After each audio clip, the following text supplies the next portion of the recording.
Hello, good afternoon. Please let me know if you can hear me and if you can see my screen so we can proceed.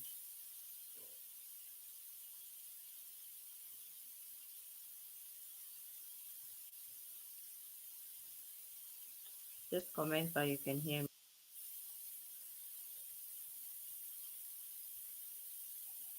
and that my screen is visible.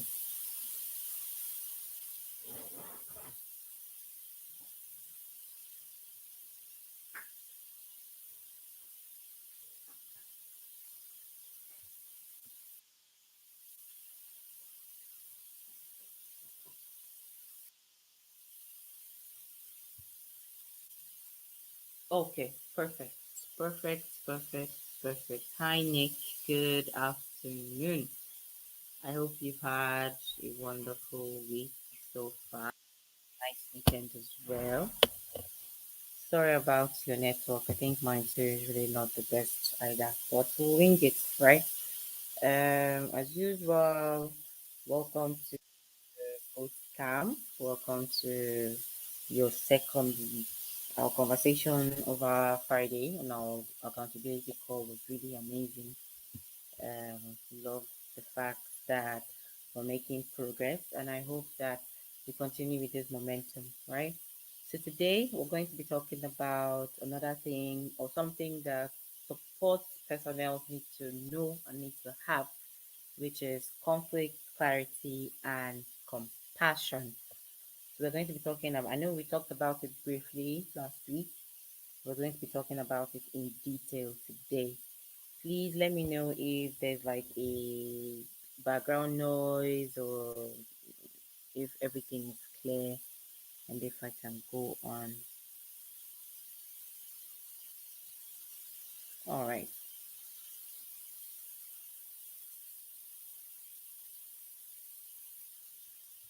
Okay.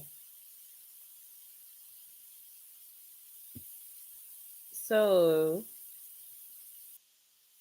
apologies. I'm trying to. Okay, you can hear me. Perfect. Perfect. Perfect. All right. All right. Thank you. All right. So, moving right into what we have to talk about today, um, conflict, clarity, and compassion. Like I said, this is something that you need to master as a customer service. This week, we'll be focusing on the critical areas of customer support and how to effectively manage difficult customer interactions. Whether the customer is angry, whether they are impatient or frustrated, your role, like I said last week, is to remain calm, remain professional, and try to offer solution. You have to be solution oriented. Now, let's talk about understanding difficult customers or dealing with different customers, understanding difficult customers. Now, in life, even if they're not customers, every day we see and we meet and we interact with difficult people, right? There was a situation where a customer repeatedly called to complain about their login not working. And after investigation, it turned out that their caps, like their capital letters, it was on. And so the instead, sorry, but that's why the password was not working, right? But instead of the customer support agent that was trained here, instead of her to get frustrated or be like, "Oh, guy, you're the one that is inconveniencing me. You should have looked well and made sure your caps was not on." No, she stayed calm. She acknowledged the inconvenience. She apologized, even if it was not her fault, and she fixed the issue. And not in a condescending way, in the sense that you're like, "Oh, so is this small thing that you needed to call support and be on the call for how many minutes?" Right? You need to reassure them that it's okay. The inconvenience is why you're getting paid, is why you're there, right? And that customer later became one of the most loyal clients of that agency because of that particular lady. Oftentimes, it's not about the problem, it is about how you make the customer feel in the moment, right? So, understanding difficult customers. Number one, there are customers that you may call them difficult because they are just frustrated and they want to take it out on somebody, right? There are also people that they've probably experienced very bad and very poor customer support service in the past. And that's why they are sort of apprehensive when they're talking to a new one, right? Another one is they feel unheard, they feel disrespected, or they feel undervalued. These are also reasons why a customer may come off as a difficult person. And then finally, they might be under pressure, just like you might be under pressure where um, you're trying to figure out their login. That login might be messing up a presentation for them, or it might give them a problem with their employer. So at the end of the day, the service may or may not be directly relatable to your service, but you're just the next man, right? And as a professional, you need to know how to de-escalate such situations. Now, let me now tell you some core techniques that you can use to manage difficult interactions with or manage difficult clients, right? Number one, stay calm. Always try to maintain a professional tone. Do not mirror the customer's frustration. Do not let them frustrate you, and now it's two frustrated people, right? They always say if you fight a madman in the market, when people are reporting the case to the police, they don't say one madman and one sane man. They say they saw two madmen fighting, right? So that's why you need to de-escalate the situation so that you don't mirror their emotions. Number two, acknowledge their emotions. Use empathetic statements like, "Oh, I understand. I'm sorry. We apologize." Right? Even if it's not your fault. Number three, offer the next step. What's the next step? How do we solve this problem? And finally, don't take it personally. Focus on solving the issue. You don't have to defend yourself, right? And that's why most of the time customer support is a call, it's online. And that's why you don't have to start exchanging words with the person. You can't even see the person. Sometimes after that call, you're not going to hear from that person for the rest of your life, right? And that is why you don't take things personally, even if it is annoying to you, right? So you're going to deal with difficult clients as time goes on. And this is how you approach the matter that is what is going to ruin that matter or escalate that matter or reduce it or bring it to naught, right? All right, so the next thing is talking about problem solving and conflict resolution. Conflict is something you cannot avoid, right?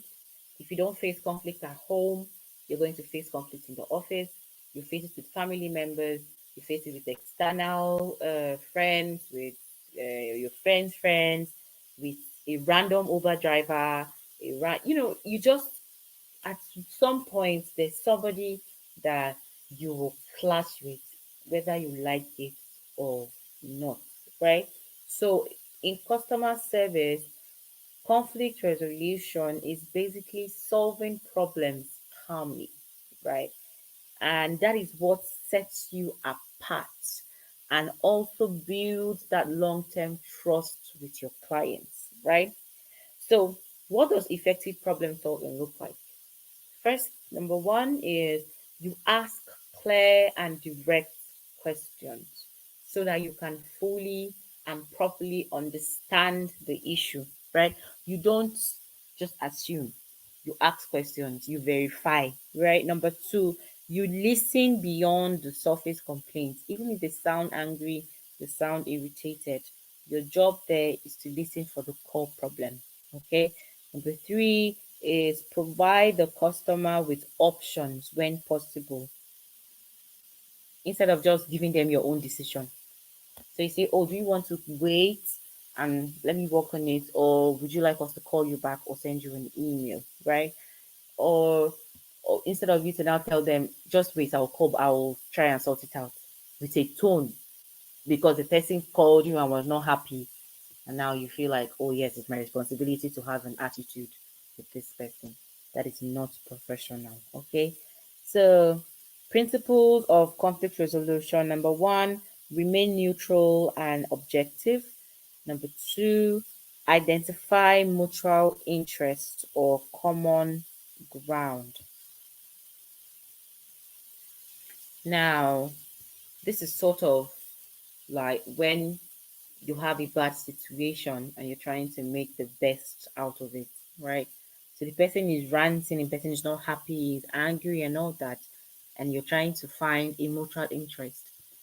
So you like, oh yes, you're not happy, I'm not happy, you're not happy too. That's a mutual interest we both have. That's something we share. That's a common ground for two of us. So how do we move further, or how do we go on from here? Next point is try always to communicate a clear and fair resolution. Your resolution should be clear and it should also be fair. So you're doing it with a sound mind, doing it with a happy mood, and at the same time, you're explaining what you're doing. So especially if you have to ask them for date for certain personal data, right? So you have to explain what you're doing.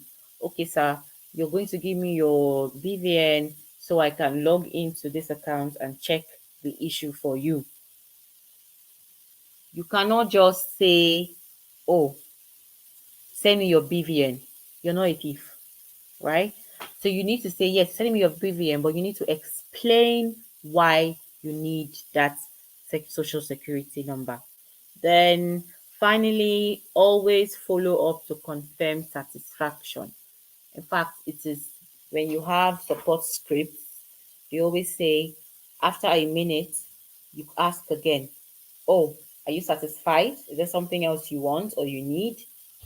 And if a customer reaches out to you and they are angry and they remain angry to the end of that customer or the end of that conversation, then you're probably not a very good customer support agent, right?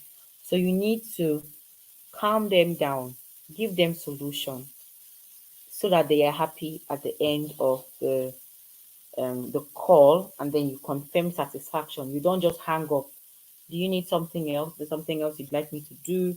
Are you happy with my answer? Is my answer was my answer helpful? Was my answer insightful? And that is how you end these conversations. So issue, clarify, empathize, offer options, confirm, and follow up. So like we have here, we say you understand the now this is understanding the customer's expectation. Let's not go too fast. Back to the problem solving and conflict resolution. So the sample resolution framework, like I said, I want to repeat it so that you don't lose it. I said issue, clarify, empathize, offer options, confirm, and then follow up. I hope you have that down now. Okay, now let's have an example scenario where a customer says, I've been charged twice for the same item. Instead of you to say, that's not our fault. Or, okay, let me give you an example of something that happened recently, right? Now, I'm sure you know that a lot of banks, they have these scammers that call through them, and they call people and ask people to send like their what's the word, people to send like their social security number at the back of their ATM card. So they will call, they will say, oh, your name is this. There's an issue with your card. Please call the number at the back of your card. And once they call the number, they clear the account, right? So it happened to this lady. She called the bank. She was just insulting them. She said, your bank, your person called us. Your person called me rather and said I should give them this number.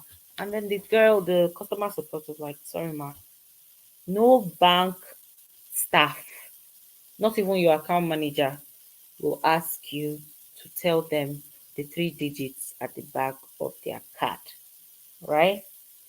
And the way she explained it, even the way the woman went there with all, she went there with all of hell. When she now left there, she left there feeling kind of silly because she's like, okay, but I probably should have known better, right? So they blocked the card. They explained to her that if you get such calls next time, you block the phone number. Nobody's going to ask you for this. Nobody's going to ask you for that. And after that, the woman will never fall victim for such a thing again, right? But if she goes somewhere and they're like, see you, how can you send them your social security number? Don't you have sense? This one, they might even call her names or they might ignore her, and she will fall for that another time. She'll probably close that account with that bank, go to another bank, and fall for the same scam. So that's why problem solving is very important. It's not just about the technical issues, it is about ensuring that the customer feels heard, the customer feels supported, and most importantly, the customer feels respected. Now let's hop quickly to managing expectations. Now I'm sure we know what expectation means. Expectation is what the customer expects or has in mind that you will do for them when they reach out to you, right? But I have to say that excellent customer support is not always about saying yes, right? It is about giving realistic and clear expectations that are reachable, that are not ridiculous, right? So somebody cannot give the numbers in the back of their card and expect you to somehow put the money back for them. That is an unrealistic expectation, right? So when customers know what to expect, they are more likely to be patient. They are more likely to be understanding, even when things go wrong. So if you say, please, ma, give me some time so I can verify this from my end, she knows that, okay, you're working on it. And so it gives her the right or the room to be patient. But if you just tell her to sit down, this is talking about like if you work in support in maybe a bank or in a business, a physical business. You just tell her to sit down, you ignore the person. There's no how that person is going to be patient because you're not trying to solve her problem. Her problem is there, and you're still telling her to sit down, or you're not giving her any attention. Okay, so it's important that people are told to stay patient because you're working on it. And then you cannot tell someone to sit down and stay patient and you're doing another thing. That's another very wrong thing that some support people do, right? Now let's talk about understanding your customers' expectation. Customers don't always have to tell you upfront what they are expecting when they reach out to you, right? But there are certain things that if they already feel or they assume that you as a professional support agent should know. Number one, they expect that you respond within 5 minutes. In fact, I don't even know what you're doing and not responding in 5 minutes as a support agent. Number two, delivery will arrive on time. So if it's for a delivery and you're like, it will arrive on time, you have to make sure that it actually arrives on time. If it's refund, yes, refund has to come on time, right? If it is for a block on their card or anything to go off and you have to follow up with the IT department, you give them your word and you follow up, even if you have to be calling them every minute to make sure they get it done. You reach out to her with email. Okay, ma, I've reached out to them. They said they're going to get it done. Give us 24 hours. Give us 48 hours. Always make sure you put them in the loop because when you fail to meet these expectations, that's when frustration comes in, right? So you need to know these things in the back of your head. I have to reply on time. refunds have to be instant, delivery has to be on time. So, to avoid burnout, what are some strategies you can take as a professional support agent to manage expectations? Number one, set clear timelines. You have to give the customer a realistic and clear timeline. So you say, oh, this process takes 48 to 24 to 48 hours. This process takes 5 working days. This takes X amount of time.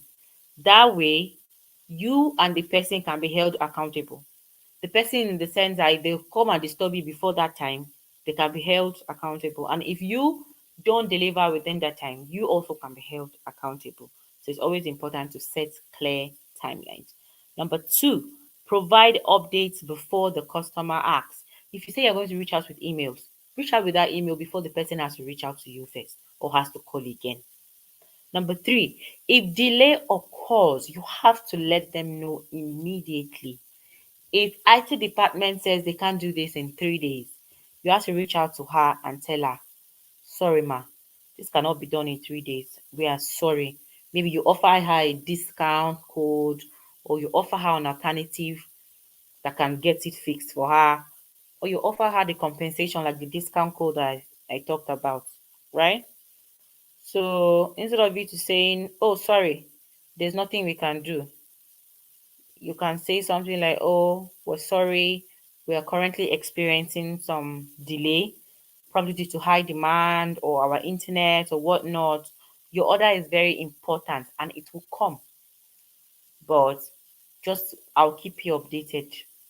That's all. The truth is that order might have not even gone out already. But that way, you've been able to calm that customer down while the team works on it. Another thing I want to even talk about before we move on to positive language and emotional intelligence is you don't throw your company under the bus for any reason. Because if you say something like, okay, let's say sales department was supposed to send out a good, and then it's when the customer calls and starts getting angry that they now remember. You don't say, oh, our sales department was supposed to send this out and they didn't. That is very unprofessional. Because as much as you think that you're saving your own head, you're putting the whole business into question, because you're not just putting the sales department in problem. You're making the customer feel like, do these people actually know what they are doing? Right? So you never want to do that when you are talking to a customer, right? Now let's move to positive language and emotional intelligence. I don't know if you remember, but last time I said you should try as much as possible to avoid negative language. Words like, I can't do it, we cannot help you, there's nothing we can do, sorry. You have to try to use supportive and positive language, right? And also know how to apply emotional intelligence, because these are the skills that will help you navigate tough conversations. So, the power of language. The way you phrase a message can dramatically change how the other person can receive it. And this is not just in customer service, it's all around. The way you phrase the message, your tone when sending a message can either come off as rude or as you being polite. Let me give you an example of that. Instead of saying, so let's say a customer was supposed to read or follow the instructions and they did not follow the instructions and then something happened. Instead of saying, ma'am, you did not follow the instructions, you say, oh yes, unfortunately, you didn't follow the instructions. Let me walk you through the steps together, or let's do it together, or let's work on it together. And that way it can get resolved. Okay. Then, or instead of saying that's not possible, like this example I gave of when a woman sent the three code numbers behind the card and they cleared her account and she called the bank and was shouting. When that person calls you, you can't just say that's not, As much as you know you cannot put the money back, you don't have to say that's not possible, right? What you rather say is, oh yeah, that's not, we can't do that, but I can put you through to our tech department that can file a complaint with the CBN, and then they can block that account, right? Or I can do this instead. We can give you a free card, or we can give you a coupon, anything just to make that person happy. So, as a good support agent, let me just give you a free tip. When you join in a company and they're telling you, okay, these are the scripts, these are all, you ask them, you say, what are the incentives? They will ask you, which one be incentives? You say, what are the things we offer people when we disappoint them? These are questions that will shake the employer, that will get the employer to sit back and look at you like, this man knows what he's talking about. Because you have to have these things in place, because you cannot make everybody happy. So the ones you cannot satisfy completely, there has to be something to cushion the bad news. That woman's money has gone. But there has to be something you can do so that she doesn't think about it so much. Also, she doesn't have to fall for that problem a second time, right?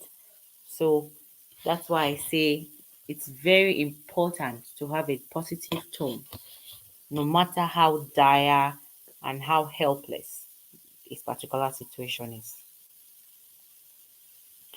What is emotional intelligence?